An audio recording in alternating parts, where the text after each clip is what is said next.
black millionaire, seeking nothing more than a quiet moment and a bottle of water, returned to the front of the corner store only to be paralyzed by the sight of a small, shivering boy being physically shoved out onto the grimy sidewalk. The store manager was shouting about a stolen $2, his face a mask of petty fury, but the boy's eyes, wide, terrified, and utterly silent, told a story of a debt far greater than any petty theft. The child didn't cry out or protest. He simply absorbed the impact against the cold concrete, a tiny vessel already filled to the brim with the world's casual cruelty. Why would a child so small be cast out with such violence over a pittance? And who was the real thief in this unfolding tragedy? Julian Vance watched the scene from the threshold, the cool glass of the water bottle in his hand suddenly feeling like a block of ice. The city's late afternoon hum faded into a dull roar in his ears, replaced by the sharp, grating sound of the manager's voice. "And don't come back, you little thief. I see you again. I'm calling the cops." The man, burly and red-faced, wiped his hands on his apron as if cleansing himself of the boy's poverty. Julian's carefully constructed day, a fortress of board meetings and calculated risks, crumbled in an instant. He had built an empire from nothing, insulating himself with wealth and success. But this raw, ugly moment pierced through every layer of his defense. The boy couldn't have been more than 6 years old. His jacket was a thin, threadbare thing, useless against the biting autumn wind that whipped down the avenue. He had no hat, and his dark hair was messy, clinging to a pale forehead. But it was the silence that held Julian captive. The boy didn't make a sound. He just pushed himself up slowly. His small hands scraped and read, and looked back at the door with an expression of hollow resignation, as if this was not the first, nor the last time he would be treated this way. Julian felt a ghost of his own past stir within him, a cold, hungry memory he had spent a lifetime trying to outrun. He saw a different boy on a different street, decades ago, just as small and just as silent. He stepped forward, his polished Italian shoes making no sound on the littered pavement. His presence was a stark contrast to the scene. A tall, impeccably dressed black man whose suit cost more than the store's weekly earnings. The manager, still basking in his righteous indignation, turned and saw Julian. His aggressive posture immediately deflated, replaced by an oily, servile smile. "Ah, Mr. Vance, can I help you with anything else today?"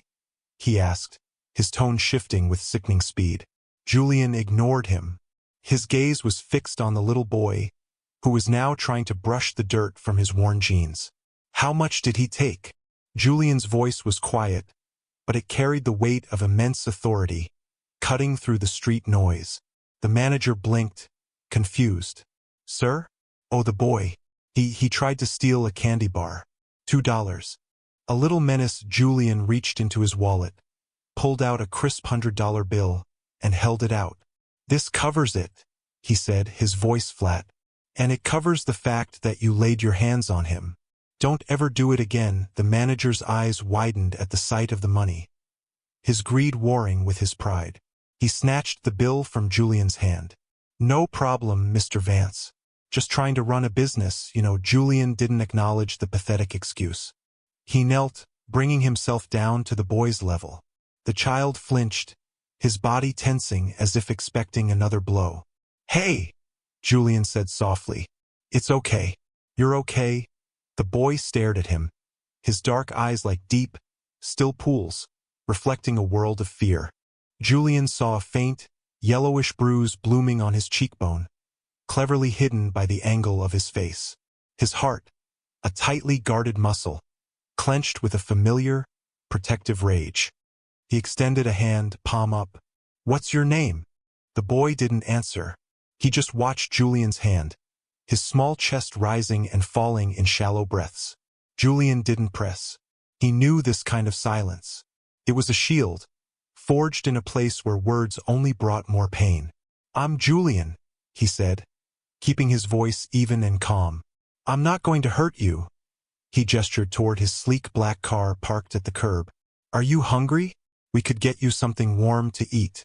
Anything you want." The boy's eyes flickered toward the car, a vessel of warmth and safety in the cold, indifferent city. For the first time, a flicker of something other than fear crossed his face, a hesitant curiosity. He took a tiny, shuffling step forward. That was enough. Julian stood up slowly, a silent invitation. The boy followed, a small shadow trailing a giant.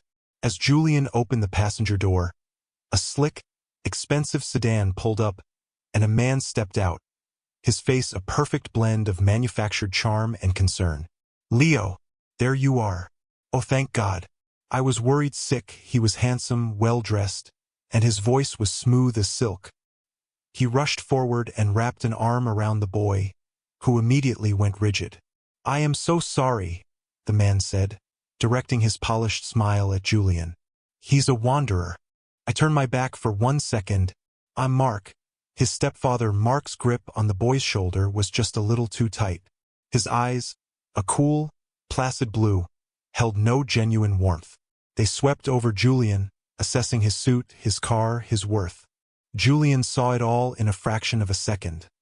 The performance, the subtle cruelty, the lie. "He was in the store," Julian said, his voice a low rumble. The manager threw him out, Mark's face clouded with practiced disappointment. "Oh, Leo. Not again," he sighed, a sound of theatrical weariness. "He has a problem with taking things. We're working on it with a therapist. It's part of his trauma. His mother and I are doing our best." The gaslighting was so smooth, so plausible it would have convinced anyone else. But Julian had seen the boy's eyes. He had felt his silence. He looked from Mark's perfectly manicured hands to the scraped palms of the child. And in that moment, as Mark pulled the boy away, Julian Vance made a quiet, unbreakable vow. He would not let this go. He would peel back the layers of this man's perfect life until the rotten core was exposed to the light. He would be the silent boy's voice. In the days that followed, the image of the boy Leo was seared into Julian's mind. It haunted his meetings, shadowed his opulent penthouse apartment, and soured the taste of his expensive meals. The boy's silence was a ringing accusation that echoed in the quiet moments of Julian's life. He couldn't shake it. He wouldn't.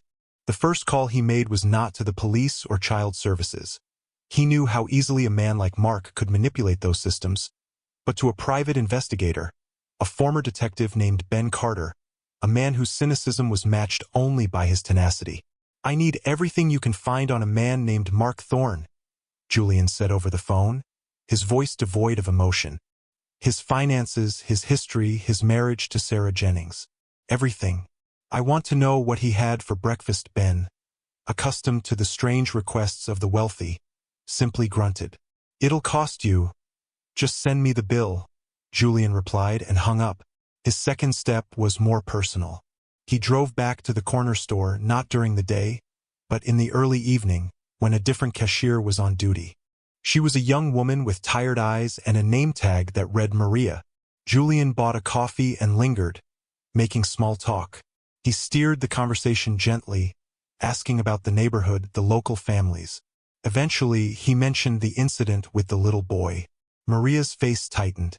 She glanced around the empty store, her expression fearful. "Mark Thorne's stepson?" she whispered. "Yeah, that man. He gives me the creeps." She was the reluctant witness. Julian leaned in slightly, his presence both intimidating and reassuring. "What do you mean?" Maria hesitated, chewing on her lower lip. "He comes in here a lot. He's always smiling, you know? Mr. Big Shot. But when he thinks no one is looking, the way he talks to that little boy is cold. He calls him it sometimes. He'll grab his arm so hard the kid winces. And Leo, he never says a word. Just looks down." She shuddered. "I wanted to say something once, but my manager told me to mind my own business. Said the Thorns are important people around here." Her fear was palpable, a testament to Mark's power in this small sphere. Julian thanked her, leaving another $100 bill on the counter as a tip. It was both a reward for her courage and a promise of his own influence. He was more important than Mark Thorne. He would make sure everyone knew it. While Ben Carter dug into the official records, Julian used his own considerable resources to get closer to the family. He discovered that Sarah, Leo's mother, was on the board of a prominent children's hospital, a position inherited from her late husband. Julian, a noted philanthropist, made a substantial, unannounced donation to the hospital, securing himself an invitation to their upcoming fundraising planning committee. It was there he first met Sarah Thorne. She was elegant and beautiful, but there was a fragile, distracted quality about her, as if she were living behind a pane of glass. She spoke glowingly of her husband, Mark, and the wonderful work he was doing for their family's new charitable foundation. "Mark has been a rock for me and Leo since my first husband passed," she said, her smile not quite reaching her eyes. "He's so patient with Leo's difficulties." Julian listened, his expression neutral, but his mind was a flurry of calculations. He saw a woman ensnared in a web of sophisticated deceit, a victim herself, albeit one with the power to unknowingly enable the abuse. He needed to tread carefully. An opportunity arose when Julian managed to arrange a playdate through a mutual acquaintance on the board. He invited the family to a private community garden he funded, a safe, neutral space. Mark was a portrait of the doting father, all smiles and gentle encouragement. But Julian watched Leo. The boy stayed close to his mother, and whenever Mark approached, his small body would tense imperceptibly. Julian had brought a set of art supplies.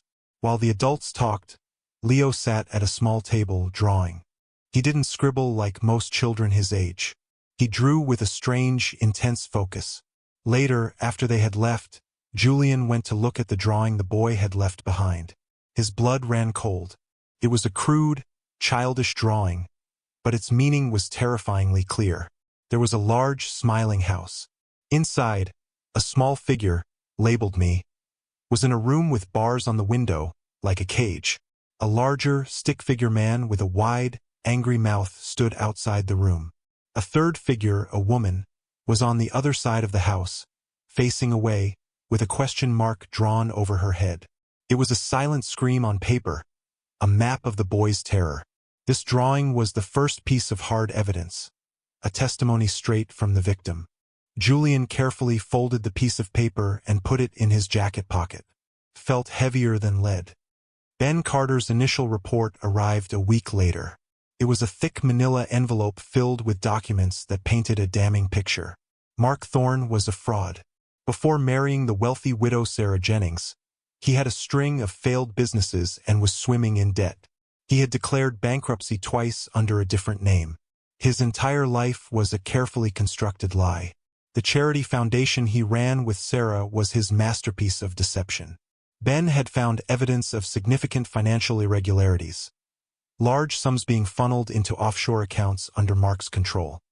He was systematically draining the foundation, which was funded almost entirely by Sarah's inheritance. But the most chilling discovery was a clause in the prenuptial agreement. If Sarah divorced Mark, he would walk away with almost nothing. However, if she were to die while they were married, Mark, as Leo's legal guardian, would gain full control of the massive trust fund left to the boy by his biological father. The trust was untouchable until Leo turned 25, but the trustee Mark had immense discretionary power over its management. Suddenly, the neglect, the isolation, the psychological torment made perfect, monstrous sense.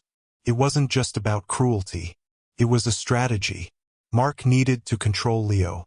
He needed to isolate him from his mother, to break his spirit, to ensure the boy was too terrified or too damaged to ever challenge him.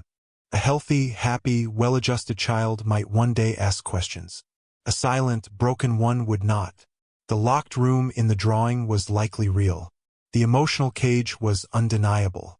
Julian stared at the documents spread across his mahogany desk, the city lights glittering far below. The protective rage he'd felt outside the store had now solidified into something cold, hard, and absolute. This wasn't a family drama. It was a conspiracy to destroy a child for money. He picked up the phone and dialed the one person he knew could weaponize this information with surgical precision. "Evelyn," he said when she answered. "I have a situation. It's ugly. I need you to help me burn a man's world to the ground." Evelyn Reed, his lawyer for over a decade, a woman who had seen him through hostile takeovers and corporate espionage, Didn't even pause.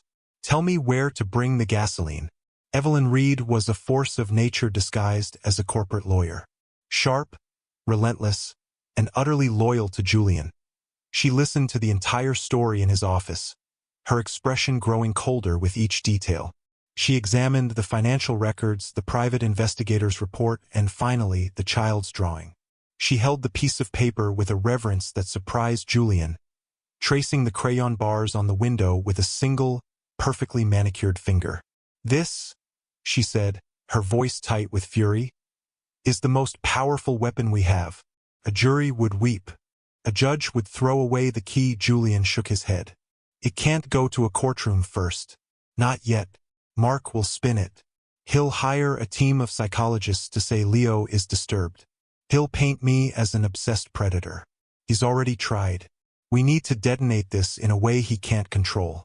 We need to strip him of his credibility in one single, public blow. Evelyn's eyes lit up with a predatory gleam.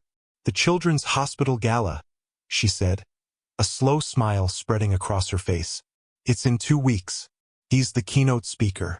The entire city's philanthropic elite will be there. The press. His wife will be sitting in the front row, beaming with pride.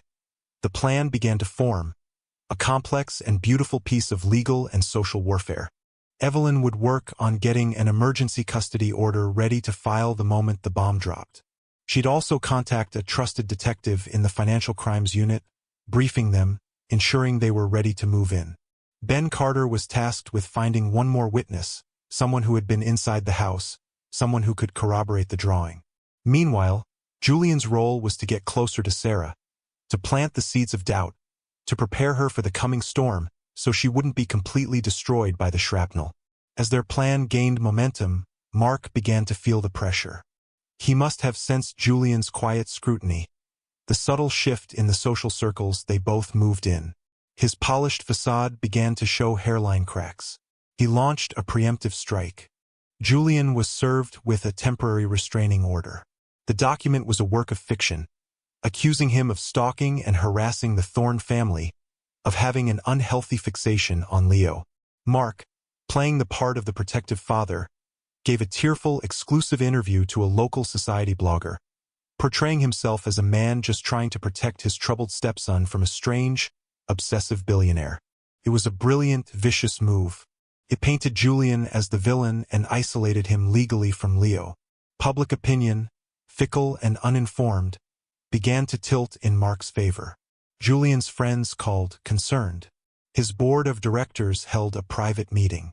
The antagonist's countermove was effective, and for a moment it seemed Mark might just win. Julian felt a surge of frustration, but Evelyn calmed him. Let him, she advised, her voice like steel. The higher he builds his pedestal of lies, the more devastating the fall will be. Ben Carter came through 3 days before the gala. He found her, a former nanny, a young woman named Clara, who had quit after only 2 months.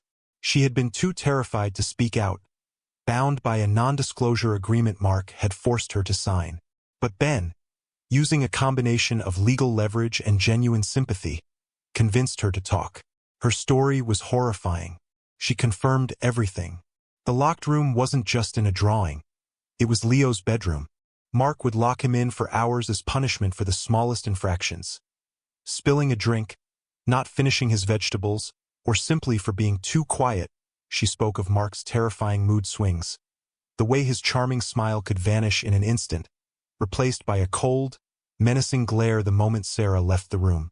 She had tried to tell Sarah once, but Mark had intercepted her, threatening to ruin her reputation and ensure she never worked with children again. Her sworn, videotaped affidavit was the final piece of the puzzle. It was the key that would unlock the cage. The night of the gala arrived. The ballroom was a sea of glittering jewels and fake smiles. Julian moved through the crowd, a silent, imposing figure in a perfectly tailored tuxedo. He saw Sarah at the head table, looking radiant in a sapphire gown, her eyes fixed on her husband with adoration. Mark was at the podium, basking in the spotlight, accepting an award for his supposed philanthropic work. He was at the absolute apex of his fraudulent life. "It is for the children," Mark said, his voice resonating with false sincerity, that we must all strive to build a better, safer world. For the innocent voices that cannot speak for themselves, the hypocrisy was so profound it was almost breathtaking. That was Julian's cue. He walked calmly, deliberately, toward the stage. A few heads turned, curious. Security guards started to move, but Evelyn, positioned perfectly, flashed a badge from the district attorney's office, a favor she'd called in, and they froze. Julian stepped onto the stage, taking a microphone from the stand next to the podium. Mark's charming smile faltered, replaced by a flicker of genuine panic. "Mr. Vance," he said, his voice tight, "this is highly inappropriate." "Security." "I agree," Julian said, his voice amplified throughout the silent ballroom. "It is for the children. It's for the innocent voices that cannot speak for themselves." He turned to face the stunned audience. "Which is why I need to talk to you about Leo Thorne." A collective gasp went through the room. Sarah's face went pale. "This man," Julian continued, his voice calm and devastatingly clear, "has been speaking about protecting children. I'm here to show you how he protects his own stepson."